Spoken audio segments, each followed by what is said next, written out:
My name is Keisha Patterson, and I'm about to tell you how one phone, one hidden phone, unraveled 15 years of lies. But not just my lies, not just my marriage. This discovery destroyed 2 families, ruined 3 lives, and exposed a web of deception so deep. I still can't believe it was real. Let me start at the beginning. It was a Tuesday, March 14th, regular Tuesday, nothing special about it. I woke up, made breakfast, got my kids ready for school. Aiden was 12, Madison was 9. My husband, Marcus, had already left for work. He was a pharmaceutical sales rep, made good money, traveled a lot for work, or so I thought. After I dropped the kids at school, I came home, started my work from home day. I'm a graphic designer, freelance, work from our home office. Around 10 a.m., I needed to print something. But the printer in my office was out of ink, so I went to Marcus's office. He had a printer in there too. His office was usually off limits. Work stuff, he'd say. Client confidentiality. But he was at work, so I figured it was fine. I went in, turned on his computer, connected to the printer, and that's when I heard it. A buzz. Coming from his desk drawer. The locked one. Buzz, buzz, buzz. A phone vibrating. But Marcus had his phone with him. I'd seen him leave with it this morning. So why was there another phone? In his locked drawer? My heart started racing. I tried the drawer. Locked, obviously. But I knew where Marcus kept the keys, in a small box. On the top shelf of his closet, hidden behind some old shoe boxes. I'd seen him get them once, years ago. I got the keys. My hands were shaking. Maybe it's an old work phone, I told myself. Maybe it's nothing. But something in my gut told me it wasn't nothing. I unlocked the drawer, and there it was, an iPhone. Black, cheap case. Not Marcus's usual style. He always had the latest phone, the fanciest case. This looked burner. I picked it up. The screen lit up. 57 unread text messages. 23 missed calls. 12 voicemails, all from one contact. Baby! My stomach dropped. I tried to open the phone, password protected, of course. But iPhones show message previews, even when locked. I looked at the notifications. Baby, where are you? You said you'd be here by 9. Baby, the kids are asking about you. Baby, Marcus, please answer. I'm worried. The kids? What kids? We had kids. Aiden and Madison. What did she mean, the kids? I felt like I couldn't breathe. My hands were shaking so bad. I almost dropped the phone. I took pictures of the lock screen, of the notifications, with my phone. Evidence. I needed evidence. Then I put the phone back, exactly where I found it, locked the drawer, put the keys back, and I sat down, on Marcus's office floor, and tried to process. Marcus had another phone, a secret phone, with a woman saved as Baby, who was talking about kids. Was he cheating? Obviously. But kids? Did he have other children? No. That couldn't be right. We'd been married for 15 years, together for 17. I would have known, right? I spent the rest of the day in a fog. Couldn't work. Couldn't focus. Couldn't think. Just kept seeing those messages. The kids are asking about you. When Marcus came home that night, around 7 p.m., I watched him. Really watched him. He came in, kissed me on the cheek. Hey, babe, how was your day? So casual, so normal. Fine, I said. My voice sounded strange even to me. You okay? He asked. Yeah, just tired. He went to his office. Let me just check some emails real quick. I listened. Heard the drawer open. He was checking that phone. 5 minutes later, he came out. I gotta run out real quick. Emergency with a client. Now? It's 7 p.m. Yeah, you know how it is. Pharmaceutical stuff doesn't stop. He grabbed his keys. I'll be back in an hour. He left, and I knew. He wasn't going to a client. He was going to her, to baby. I waited 10 minutes. Then I went to his office, got the phone again. This time, I was determined. I tried passwords. His birthday. Wrong. My birthday. Wrong. Our anniversary. Wrong. Aiden's birthday. Wrong. Madison's birthday. Wrong. What else would he use? And then it hit me. His mother's birthday. I tried it. The phone unlocked. My heart was pounding. I went straight to the messages. Hundreds of them. Hundreds. From baby. I scrolled to the oldest ones, started reading, and my entire world collapsed. The messages went back 7 years. 7 years. This wasn't a fling. This wasn't an affair. This was a whole relationship. I kept scrolling, reading, messages about her day, about her work, about their kids, pictures, Marcus holding a baby, a little girl, maybe 2 years old, Marcus at a birthday party with a little boy, maybe 5, blowing out candles, Marcus at a park, pushing kids on swings, kids I'd never seen before. What a wonderful daddy you are. The kids miss you so much when you're away. Can't wait till you're home for the weekend. Home? Home? I felt sick. I ran to the bathroom, threw up. This couldn't be real. This couldn't be happening. Marcus had another family, another woman, other kids, for 7 years. How was that even possible? He traveled for work, a lot, 3-4 days a week sometimes. Client meetings, conferences, training seminars. But it wasn't work. It was her. It was them. I looked at more pictures. Marcus at a dinner table, with the woman and 2 kids, looking like a family. Christmas morning, opening presents. A tree in the background, a pool. Marcus in swim trunks, kids splashing. He had a whole life, a whole other life. And I had no idea. I heard the garage door. Shit. He was back. I quickly took pictures of everything. As many as I could, messages, photos, sent them to my email, then locked the phone, put it back, locked the drawer, ran to the bathroom, splashed water on my face, tried to look normal. When I came out, Marcus was in the kitchen, getting a beer from the fridge. "Everything okay with the client?" I asked, trying to keep my voice steady. "Yeah, just had to handle something." He took a sip. "What's for dinner?" "What's for dinner?" This man had another family, and he was asking about dinner? "I ordered pizza," I lied. "Should be here soon." "Cool." He sat on the couch, turned on the TV. Like everything was normal. Like he hadn't just come back from his other family. I wanted to scream. I wanted to confront him. Right there. But I didn't. Because I needed more information. I needed to understand. Who was this woman? Where did they live? How long had this really been going on? Did they think they were married? Did she know about me? I had to find out. That night, I couldn't sleep. Just laid next to Marcus. This man I thought I knew. This man I'd been married to for 15 years. Who was he? The next morning, after Marcus left for work, after I dropped the kids at school, I went back to that phone. This time, I wasn't just looking at messages. I was investigating. I looked at her contact info. Her name was Angela.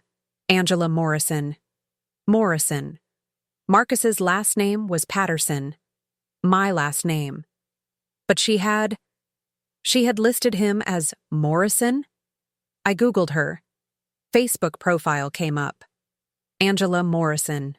Lives in Charlotte, North Carolina. Charlotte, about 2 hours from us. In Atlanta. I clicked on her profile. Public. Thank God. And there it was. Her life. Pictures of her and Marcus. But not Marcus. She called him Michael. Michael Morrison. What? Pictures of Michael and Angela. At restaurants. At the beach. At home.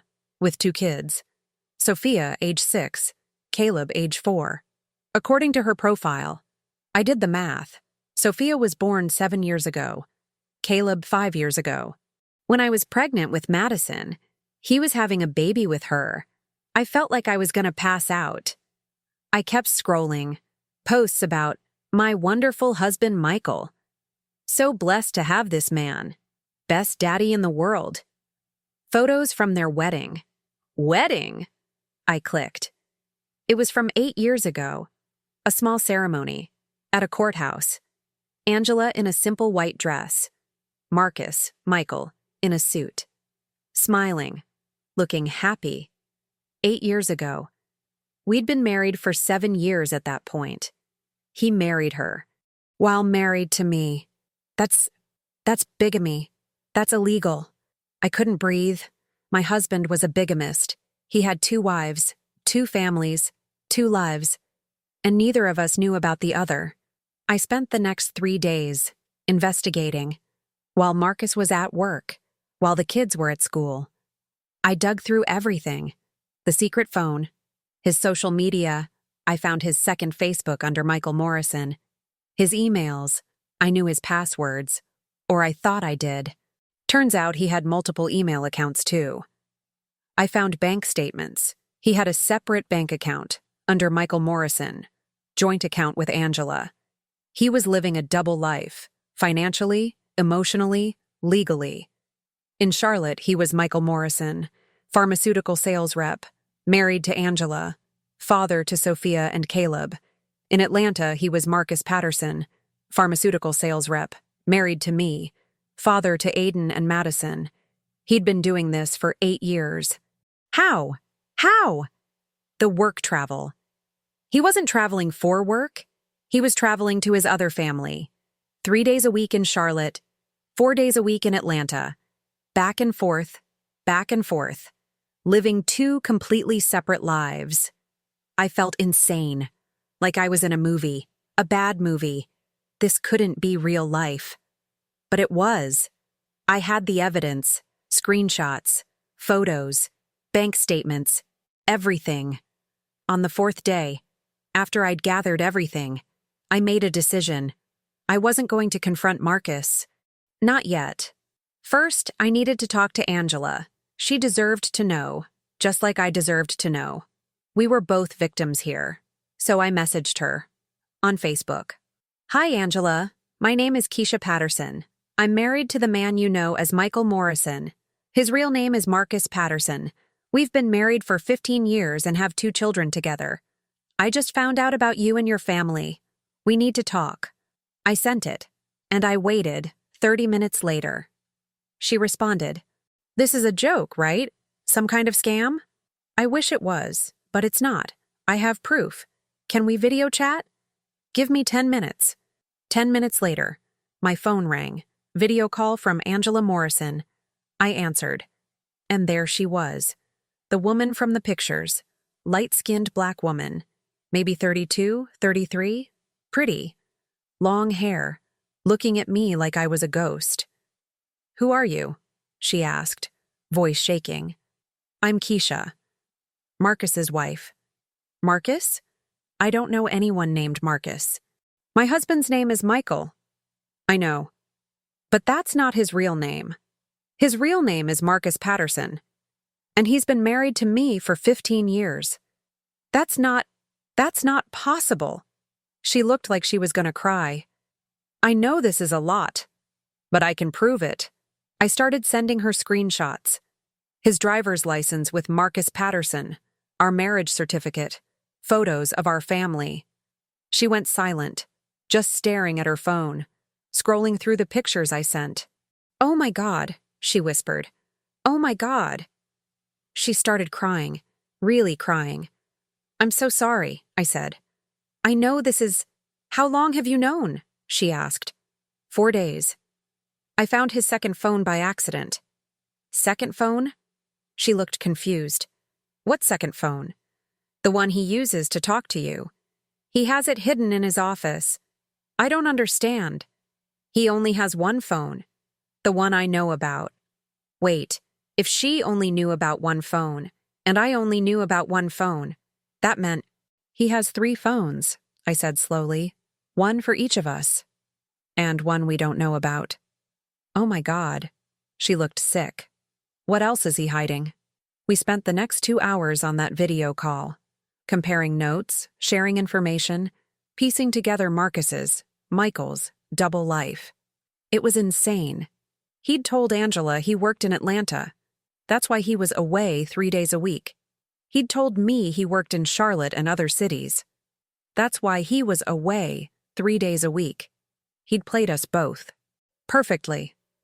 We need to confront him, Angela said. Together. Agreed. When is he supposed to be at your house next? She asked. He's here now. He's been here all week. He won't travel until Monday. He's supposed to come home Monday. She looked devastated. To me, what if we both show up Monday? I suggested. At the same time. Where? Your house. I'll drive to Charlotte. With my kids. We'll show up at the same time. And we'll confront him together. She nodded. Okay. Let's do it. We exchanged phone numbers, real phone numbers, and we made a plan. Over the next few days, Angela and I talked constantly, sharing more information, more photos, more evidence, and something weird happened. We became friends. I know that sounds crazy, but we were in this together. We were both victims, and we understood each other, in a way nobody else could. On Sunday night, I told Marcus I needed to take the kids to visit my sister, in Charlotte. Emergency, I said. She's going through something. On a Monday, he asked. Don't you have work? I can work from her place. It'll just be for the day. He didn't suspect anything. Why would he? I'd never questioned him in 15 years. Monday morning. I packed up the kids, got in the car, told them we were going on an adventure. To meet some new friends. They were excited. I was terrified. But I was also angry. This man had lied to us for 8 years. Had a whole other family. He deserved to be exposed. We drove to Charlotte, to Angela's address. A nice house, in a suburban neighborhood, just like ours in Atlanta. I texted Angela. We're here, parked down the street. His car just pulled in. Give me 5 minutes, then come to the door. I waited, heart pounding. Kids were playing games on their tablets in the back seat, oblivious. 5 minutes later, I texted again. We're coming now. I got out, got Aiden and Madison out. Come on, guys. Let's go meet my friend. We walked up to the door. I rang the doorbell, and Angela answered. Her 2 kids were standing behind her, Sophia and Caleb, looking curious. Hi, Angela said, loudly, so he could hear. Hi, Angela. Thanks for having us. Marcus, Angela called. We have visitors. I heard footsteps. And then, there he was. Marcus, Michael, whatever his name was. Standing in the hallway. He saw me, saw the kids, and his face went white. Keisha? He said, voice barely a whisper. What are you doing here? Surprise, I said. My voice was ice. I came to visit your other family. Marcus just stood there, frozen, looking at me, then at Angela, then at all the kids, Aiden and Madison behind me, Sophia and Caleb behind Angela. 4 children, 2 women, 1 lying man. Keisha, I can explain. He started. Explain? Angela cut him off. Her voice was shaking with rage. Explain how you've been married to 2 women? Explain how you have 4 children? Explain how you've been living a double life for 8 years? Angela, please. Don't you dare, Angela, please me. She stepped forward. Who are you? Because you're not Michael Morrison. You're Marcus Patterson. You lied about your name. You lied about everything. The kids were starting to look scared. Mommy, Sophia said quietly. What's happening? Angela's face softened for a second, looking at her daughter. Baby, can you and Caleb go play in your room for a minute? The adults need to talk. But now, Sophia. Sophia took Caleb's hand. They walked away, looking back at us, confused, scared. I turned to my kids. Aiden, Madison. Can you guys wait in the car? Here's my phone. Play some games. I'll be out in a few minutes. Mom, what's going on? Aiden asked. He was 12, old enough to sense something was wrong. I'll explain later, baby. Just give me a few minutes. Please. He looked at Marcus, then at me. Okay. He took Madison's hand. They walked out. Now it was just the three of us. Marcus, Angela, and me. Close the door, Angela said to me. I closed it. Sit down, she said to Marcus. He sat on the couch, looking small suddenly. Angela and I stood, side by side. Two women. Who this man had betrayed. Who this man had lied to. For years. United now, against him. Start talking, I said. My voice was cold. And don't you dare lie. Because we know everything. He looked at the floor. How long have y'all known? He asked quietly. Does it matter? Angela snapped.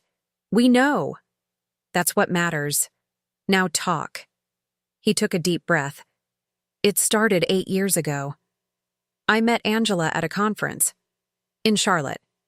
We connected. Started talking. Dating. I told her I was single. That I lived in Atlanta. That I traveled for work. And she believed you, I said. Because why wouldn't she? Who lies about that? He didn't answer. Keep going, Angela said. Things got serious. Fast. We got married 6 months later. While you were married to me, I said. Yes. That's bigamy, Marcus. That's a crime. I know. Then Angela got pregnant. With Sophia. And I panicked. But I couldn't leave either of you. So you decided to just keep both families? Angela looked at him like he was insane. How did you think that was going to work? I don't know. He finally looked up, eyes red. I don't know. It just happened. And then it kept happening. And I couldn't figure out how to stop. You could have told the truth, I yelled. You could have been honest. You could have made a choice. But instead you chose to lie. To both of us. For 8 years. Do you have any idea what you've done? Angela's voice broke. She was crying now. Our marriage is a lie. Our children were born into a lie. Everything is a lie. I'm sorry, Marcus said, crying too. I'm so sorry. Sorry doesn't fix this, I said. Sorry doesn't give us back 8 years. Sorry doesn't erase the trauma.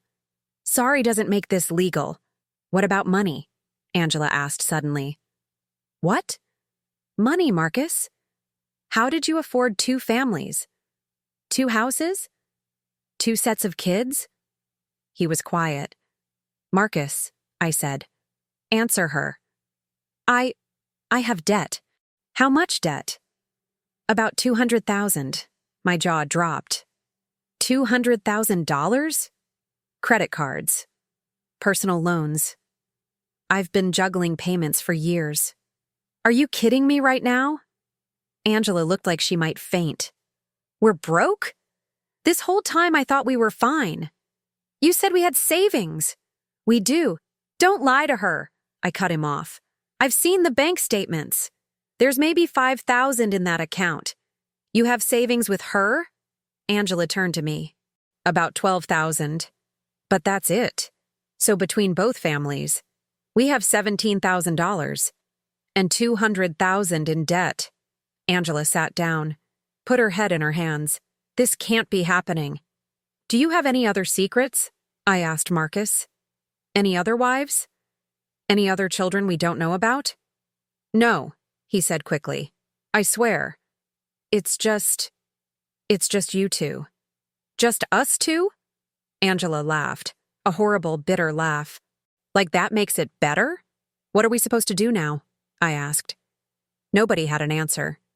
We all just sat there, in Angela's living room, in silence, the weight of it all, crushing us. Finally, Angela spoke. You need to leave. She was looking at Marcus. What? I said leave. Get out of my house. Angela, now, Marcus. Or Michael. Or whoever you are. Get out. He stood up, looked at me. Keisha, I have nothing to say to you right now. Go. He walked to the door. Stopped. I really am sorry. We don't care, Angela and I said. At the same time, he left. And then it was just us, Angela and me, two strangers, connected by one lying man. What do we do now? Angela asked quietly. I don't know. Do we call the police? Press charges? He committed bigamy. We could. But then he'd go to jail. Good. Angela looked at me. He deserves jail. I know. But if he goes to jail? He can't work. Can't pay child support. We'd be even more broke. And we have 4 kids between us. She hadn't thought about that. So what? We just let him get away with this? No. But we need to be smart. Think about what's best for us. For our kids. She nodded slowly. You're right. We sat there for a while. Just processing. Can I ask you something? Angela said. Sure. Did you love him? I thought about it. I thought I did. But looking back, I don't know if I loved him. Or if I loved the idea of him. The life we built. Or thought we built. What about you? Same. She wiped her eyes. I thought he was my soulmate. My person. But he was just a liar. A really good liar. The kids, I said. We need to figure out what to tell them. The truth, Angela said firmly. Age appropriate. But the truth. They deserve that. Even if it hurts. She was right. We talked for 2 more hours, making plans. We decided, 1, we'd both file for divorce, immediately. 2, we'd get lawyers. Good ones. 3, we'd press charges for bigamy, not to put him in jail, but as leverage, to make sure he paid child support, for all 4 kids. 4, we'd tell the kids, together if possible, so they could meet each other, their siblings. 5, we'd stay in touch, support each other, because we were in this together. Before I left, Angela hugged me. Thank you, she said, for reaching out. For not blaming me. You're a victim too. We both are. I drove home that day, with my kids. They asked questions. Who were those people? Why was Dad there? Are we going to see them again? I told them we'd talk about it. At home, when Dad was there too. That night, Marcus came home, to our house, in Atlanta. He looked awful, eyes red, face drawn. Can we talk? He asked. Tomorrow. After work. We'll sit down with the kids. And we'll tell them everything. He nodded. That night, I slept in the guest room. I couldn't even look at him, let alone sleep next to him. The next evening, we sat the kids down, Aiden and Madison, on the couch, Marcus and me in chairs, facing them. We need to talk to you about something important, I started. Are you getting divorced? Aiden asked immediately. Smart kid. Yes, I said. We are. Madison started crying. But it's not your fault, I said quickly. This has nothing to do with you. This is about choices your father made. I looked at Marcus. Do you want to tell them? Or should I? He swallowed hard. I'll tell them. He took a deep breath. I did something very wrong. Something I'm very ashamed of. For the past 8 years. I've been lying to your mom. And to you. I've been living 2 lives. I have another family. In Charlotte. Aiden's eyes went wide. Another family? Yes. A wife named Angela. And 2 kids. Sophia is 6. Caleb is 4. They're your half-siblings. What? Aiden stood up. You have other kids? Yes. So you've been lying to us? This whole time? Yes. I hate you, Aiden yelled. Then he ran to his room, slammed the door. Madison was sobbing. I don't understand, she cried. I know, baby. I pulled her into my lap. It's very confusing, and it's very sad. But we're going to get through this. I looked at Marcus. I think you should go. Where? I don't know. A hotel. Your car. Angela's house. I don't care. But you can't stay here. Not tonight. He nodded, stood up, walked to the door. I'm sorry, he said one more time. We know, I said, but sorry doesn't fix anything. He left, and I held Madison while she cried. Eventually, I got her to bed. Then I went to Aiden's room, knocked softly. Go away. Baby, it's Mom. Can I come in? Silence, then. Fine. I went in. He was on his bed, face in his pillow. I sat next to him, put my hand on his back. I'm so sorry, Aiden. Why did he do this? His voice was muffled. I don't know, baby. I really don't. Are we going to meet them? Sophia and Caleb? Do you want to? He was quiet for a long time. I don't know. Maybe. There are siblings, right? Half siblings, yes. Then yeah.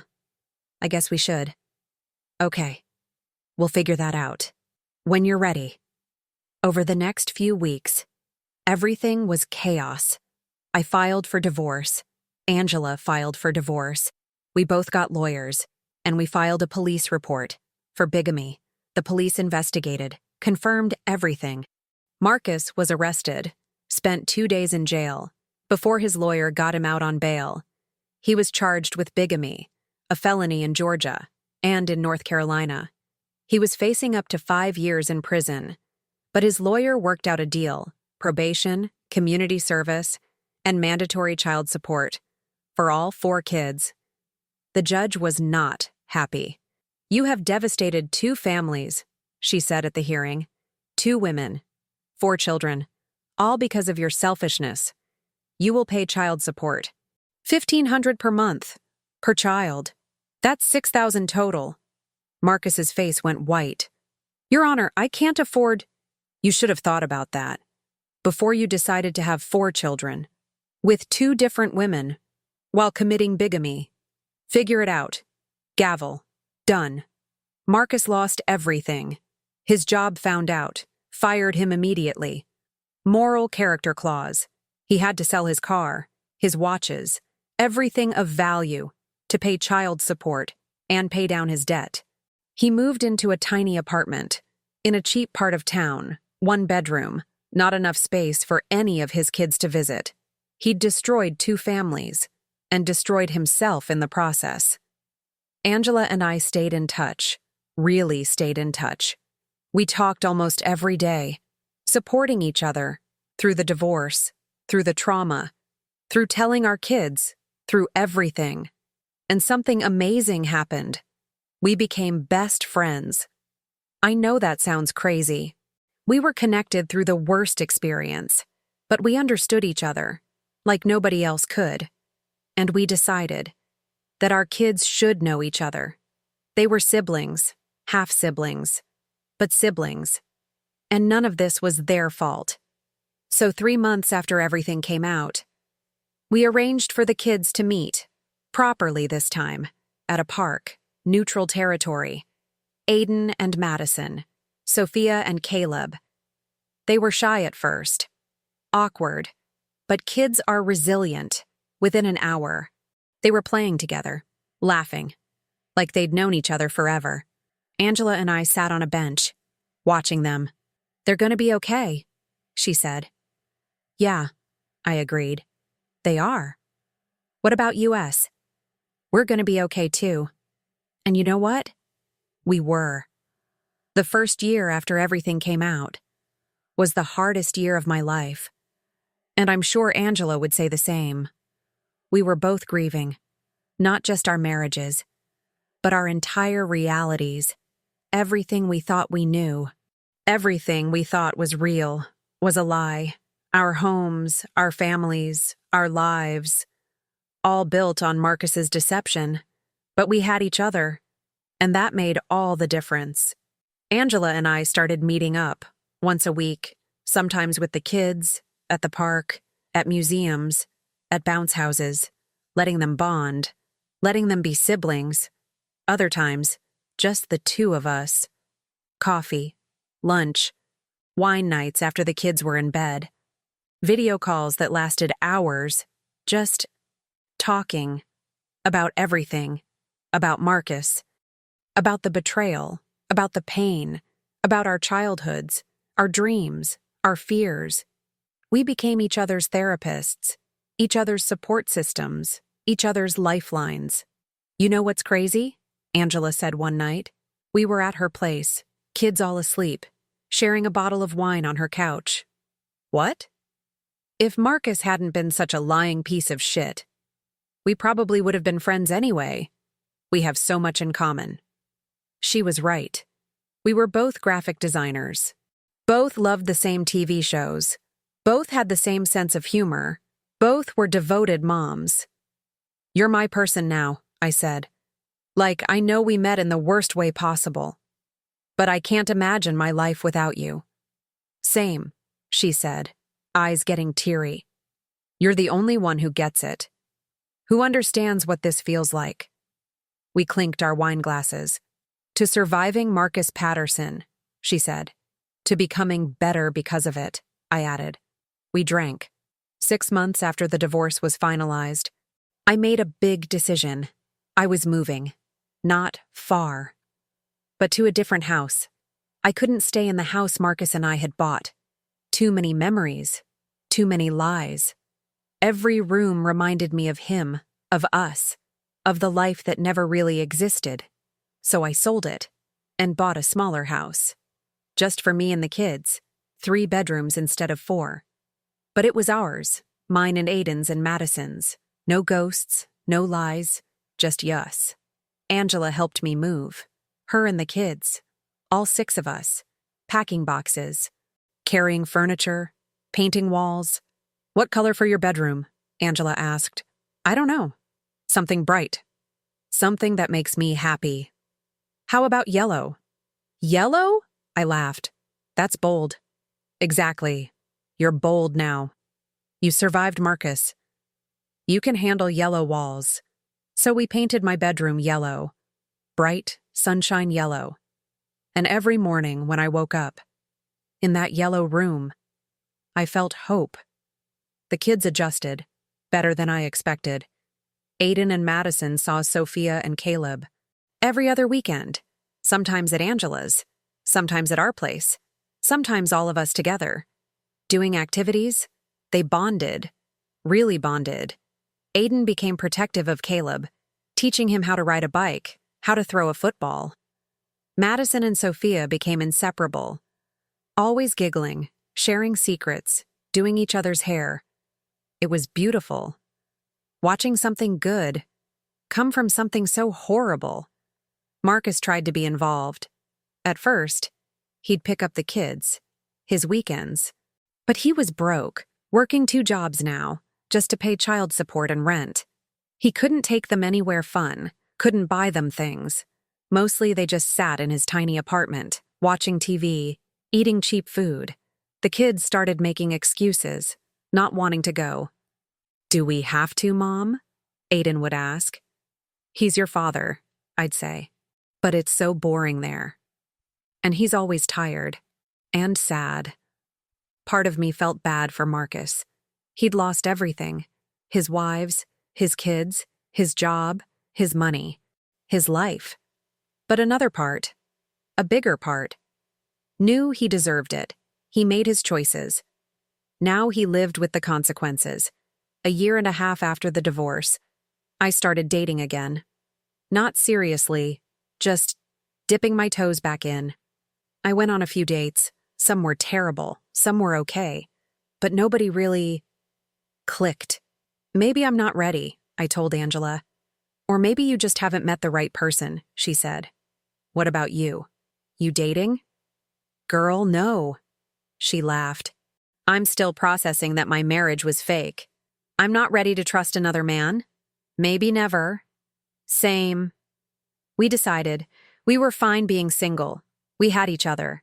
We had our kids. We had our careers. We didn't need men. But then, I met David. I wasn't even looking. I was at a coffee shop, working on a design project. My laptop froze. Damn it, I muttered. Need some help? I looked up.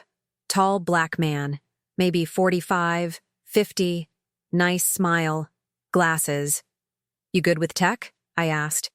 I'm in IT. So yeah, I'd say so. He grinned. Mind if I take a look? Please. He sat down, looked at my screen. I see the problem. 3 minutes later, my laptop was working again. You're a lifesaver. All in a day's work. He stood up. I'm David, by the way. Keisha. Nice to meet you, Keisha. Enjoy your coffee. He started to walk away. Wait, I called. He turned back.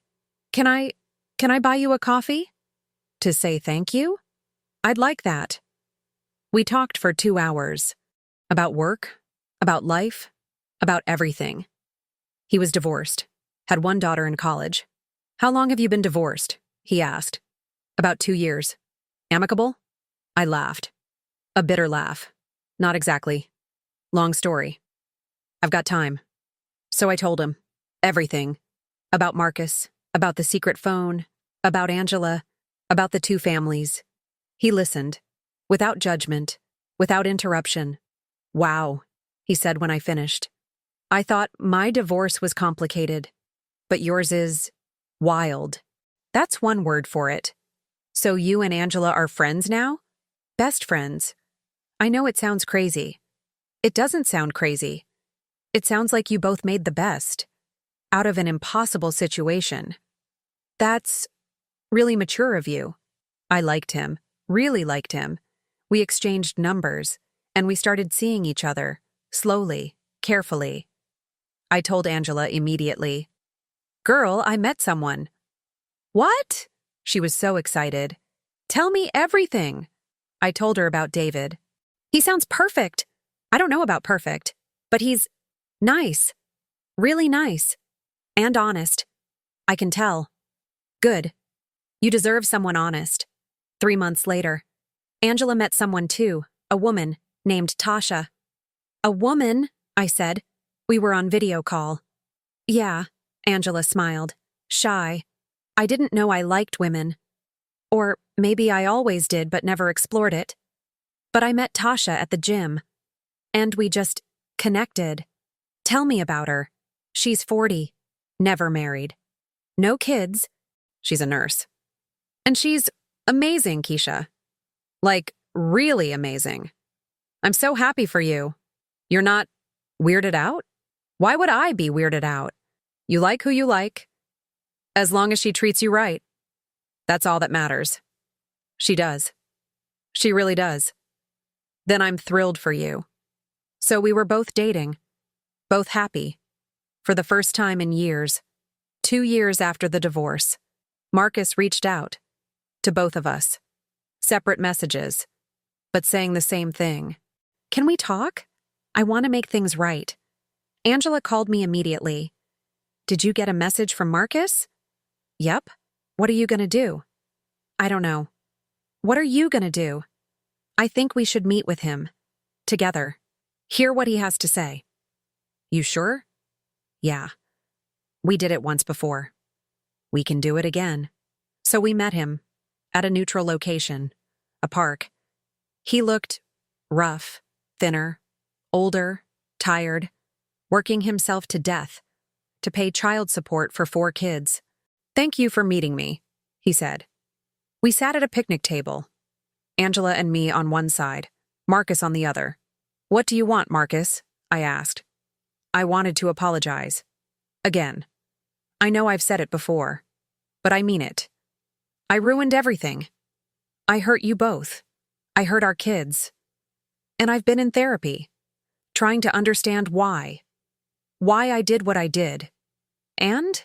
Angela asked. And I was a coward. I was scared of commitment.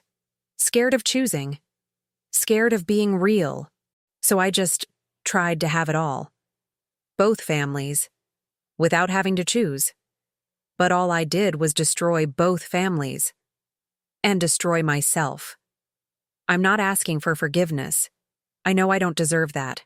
I just wanted you to know. I'm sorry. And I'm trying to be better. For the kids. Angela and I looked at each other. We appreciate the apology, I said. But you're right. You don't deserve forgiveness. Not from us. Maybe one day from your kids. If you actually show up for them. Consistently. Honestly. But us? Angela added. We've moved on. We have new partners. New lives. Lives that don't include you. Except as the father of our children.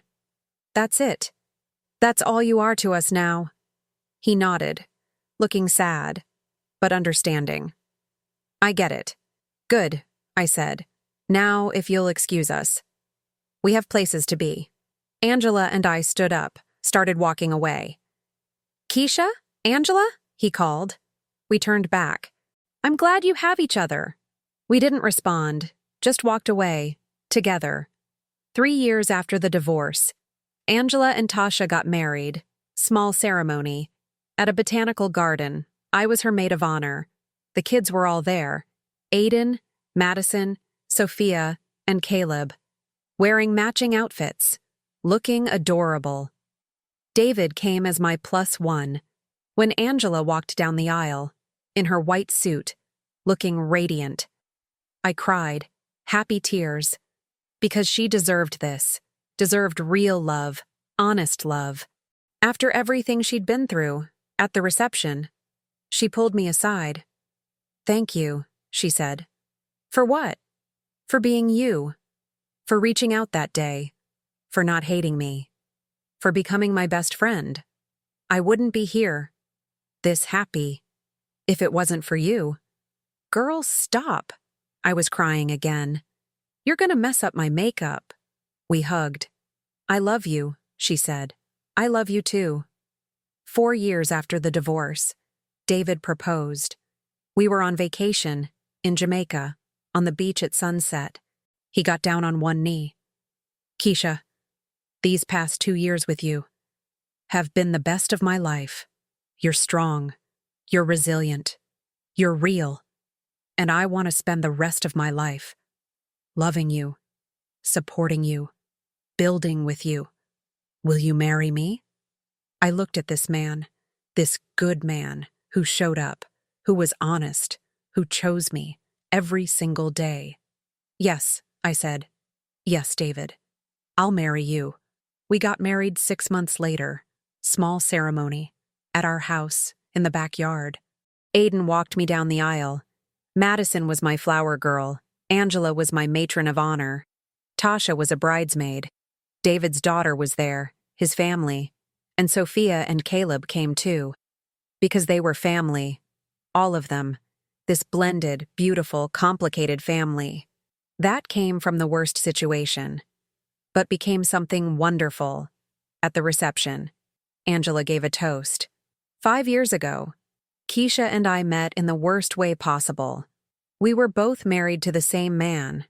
Neither of us knew. And when we found out, we could have hated each other. We could have let it destroy us.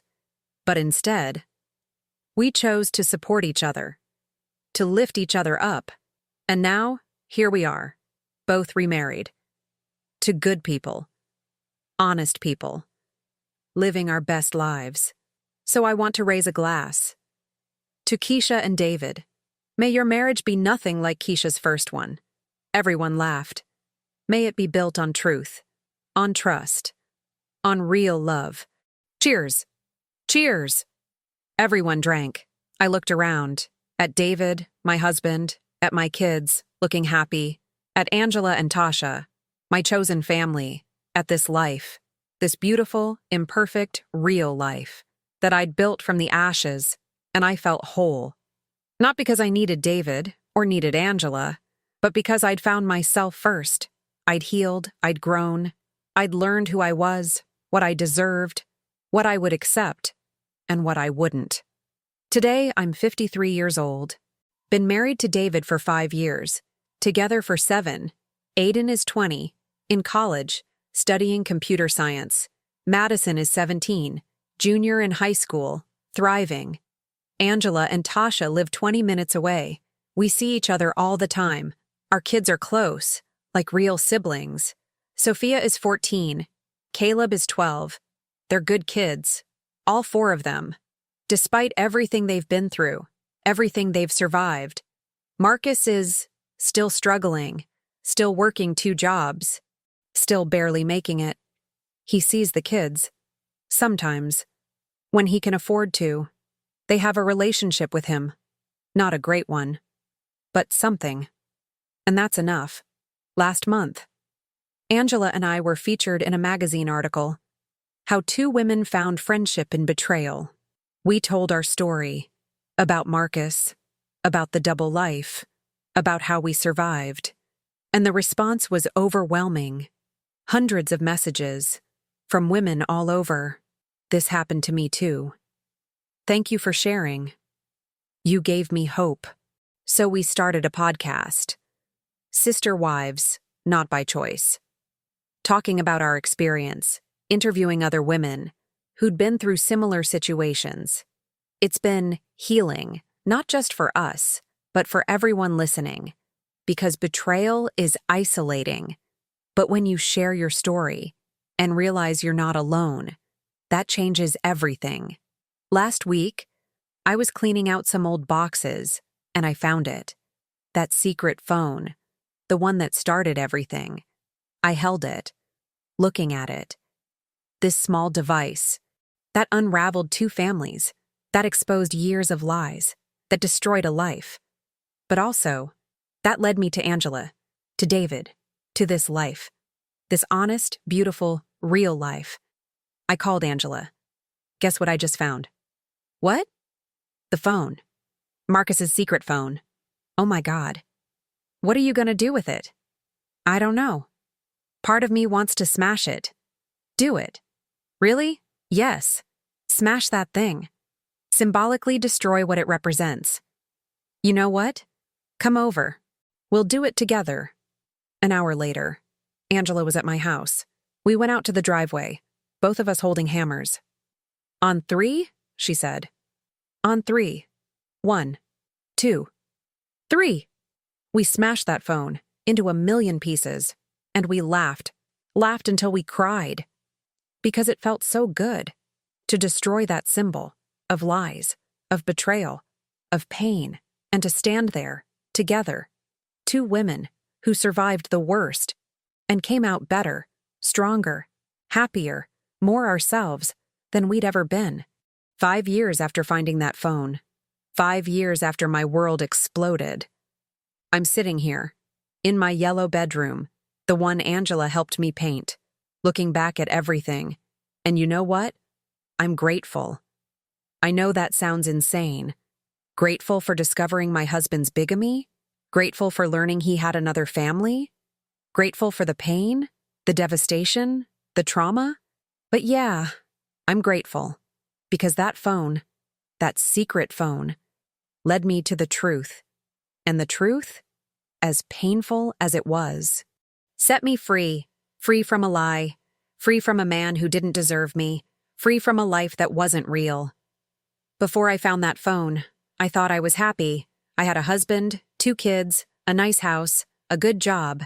Everything looked perfect, from the outside. But it was all built on lies. I was living in a fantasy, a carefully constructed illusion, created by Marcus, and I didn't even know it. But now I'm living in reality, and reality is so much better, because it's real, it's honest, it's mine. My marriage to David? Real, built on honesty and trust. My friendship with Angela? Real. Born from shared pain but grown into genuine love? My relationship with my kids? Real. No more secrets. No more lies. Just truth. Even when the truth is hard. 6 months ago, Madison asked me something. We were in the car. Just the 2 of us. Mom? Yeah, baby. Do you ever wish you'd never found out? About Dad and Angela? I thought about it. Really thought about it.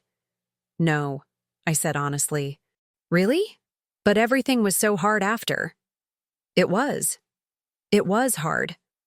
The hardest thing I've ever been through. But living in a lie? That would have been harder. Because it wasn't real. And I'd rather have a hard truth than a comfortable lie.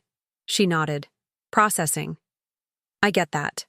Plus, I added, if I'd never found out, I wouldn't have Angela, or Sophia and Caleb, or David. I wouldn't have this life, this real life. You're right, she said. I love our life now. Even if it's not what we planned. Me too, baby. Me too. Last month, all 6 of us took a trip together.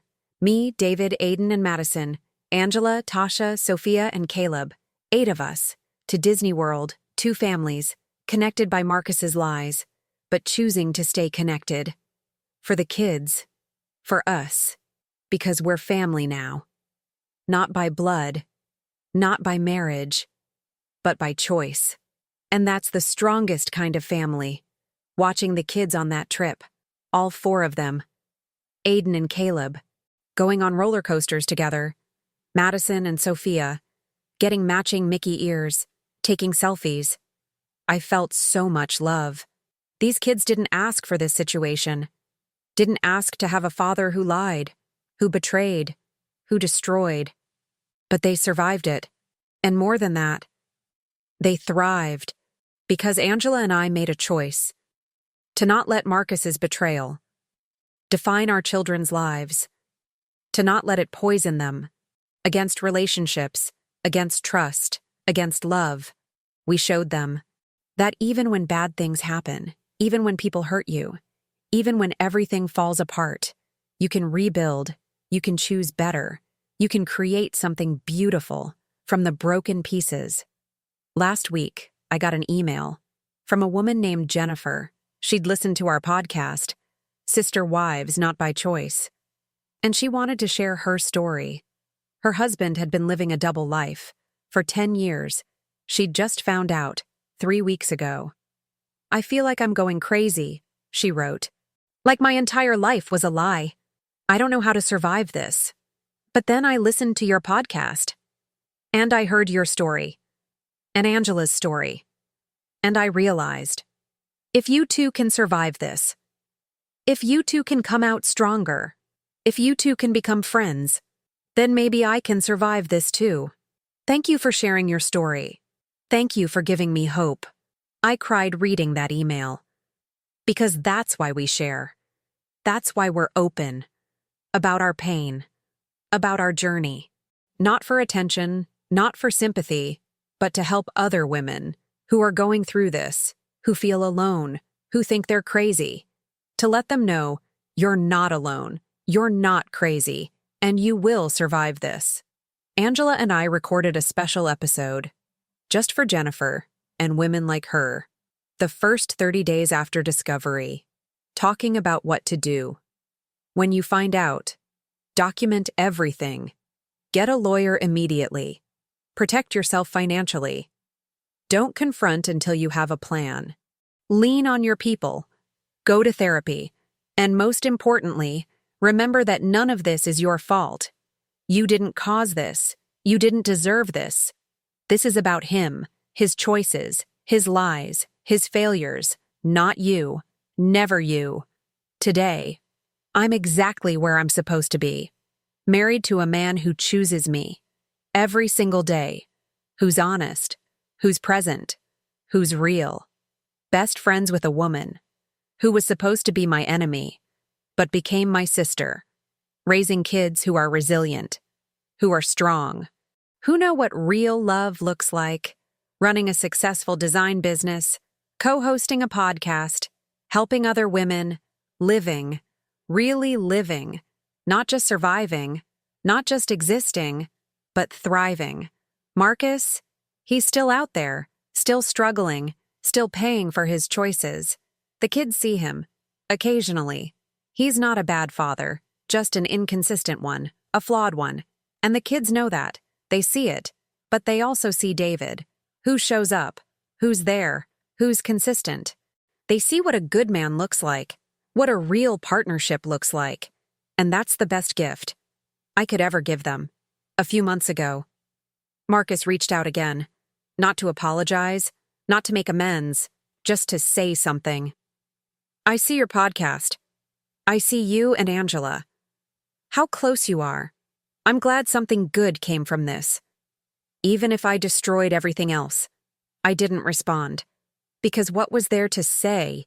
He was right. He did destroy everything. But Angela and I, we rebuilt. And what we built is stronger than what he destroyed. So let me talk to you now. Yes, you. The person watching this video, right now. Maybe you're going through something similar. Maybe you just found out. About an affair. About lies. About a double life. Maybe your world just fell apart. And you're sitting there, feeling broken, feeling betrayed, feeling like you'll never be okay again. Let me tell you something. You will be okay. Not today. Maybe not tomorrow. But eventually, you will survive this. And more than that, you will thrive. But you have to do the work. You have to choose yourself. Every single day, you have to face the truth, even when it hurts, especially when it hurts. You have to protect yourself, financially, emotionally, legally. Get a lawyer. Document everything. Don't let him gaslight you. Don't let him minimize what he did. Believe yourself. Trust your instincts. If something feels off, it probably is. And then, once you've protected yourself, you have to heal. Go to therapy. Talk to friends. Join support groups. Find your Angela, the person who gets it, who understands the pain, who won't judge you, because you can't do this alone. Nobody can. And finally, you have to make a choice. Are you going to let this define you? Or are you going to let it refine you? Are you going to stay broken? Or are you going to rebuild? Are you going to live in fear? Or are you going to live in freedom? I chose freedom. Angela chose freedom. And look at us now. 5 years later, married to good men, raising strong kids, running a business together, best friends. Who would have thought the two women, who were both married to Marcus Patterson, would end up being each other's person? But that's what happens. When you choose healing over hate, when you choose truth over comfort, when you choose yourself. Magic happens, not fairy tale magic, but real magic. The magic of transformation, the magic of resilience, the magic of surviving, and coming out better. So whatever you're going through right now, hold on. The pain won't last forever. The confusion will clear. The fog will lift. And one day, you're gonna wake up and realize, I survived. I thrived. And that man who broke my heart, that man who lied, that man who betrayed me, he's irrelevant now. Because I built a life without him. A life I'm proud of. A life I love. A life that's mine. And nobody can take that away from me. Not Marcus, not anybody. My name is Keisha Patterson Williams. I hyphenated when I married David 5 years ago. I found my husband's second phone, and it destroyed 2 families. But it also created something beautiful, a friendship, a sisterhood, a family. That's stronger than anything Marcus tried to build, because it's built on truth, not lies. And truth always wins. In the end, truth always wins. Remember that, sis. You got this. I'm rooting for you. Angela's rooting for you. And thousands of women who've survived this are rooting for you. You are not alone. You are not broken. You are surviving. And soon, you'll be thriving. Trust the process. Trust yourself. And know that your best days are not behind you. They're ahead of you, waiting for you. On the other side of this pain. I promise. God bless you, sis. Now go. Go build your empire. From those ashes. And when you do, come back and tell me about it. Because I want to hear it. I want to celebrate it. With you. All right, y'all. If this story touched your heart, if it gave you hope, if it made you feel something, do me a favor. Drop a comment below. Tell me your thoughts. Tell me your story if you feel comfortable. Let's build a community of survivors, of warriors, of women who refuse to stay broken. Hit that like button so more women can see this story, can hear this message, can know they're not alone. And if you haven't already, subscribe to this channel, because I got more stories, more truth, more realness coming your way, and you don't want to miss it. Also, if you want to hear more from me and Angela, check out our podcast, Sister Wives, Not by Choice. Link in the description below. We dive deep into our story, interview other women, give practical advice for anyone dealing with infidelity, betrayal, or just trying to rebuild their life. We're here for you. All right, beautiful souls. Until next time, stay strong, stay true, stay you. You are worthy. You are enough. You are loved. And you are going to be more than okay. You're going to be incredible. I believe in you. Now go out there and show the world what you're made of. Peace and blessings, y'all. I'll see you in the next video.